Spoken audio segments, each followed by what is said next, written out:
कोल्हापूर जिल्ह्यातील करवीर तालुक्यात अफूची बेकायदेशीर लागवड उघडकीस आली आहे.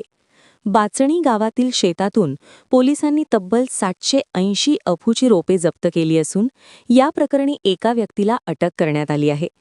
मिळालेल्या माहितीनुसार बाचणी ते हिरवडे खालसा रस्त्यालगत असलेल्या गट क्रमांक 443 मधील शेतात अफूची लागवड केल्याची गुप्त माहिती पोलिसांना मिळाली होती.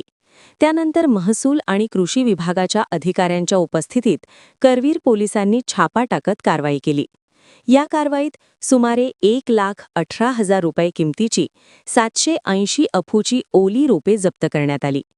या प्रकरणी बाचणी येथील सर्जेराव गणपती साळोखे वय 50 याला अटक करण्यात आली असून त्याच्याविरुद्ध करवीर पोलीस ठाण्यात NDPS कायद्यानुसार गुन्हा दाखल करण्यात आला आहे.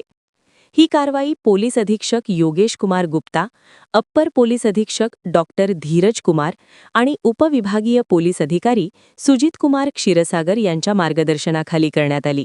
यंग वाईज न्यूज प्रतिनिधी लखन घांडेकर, कोल्हापूर.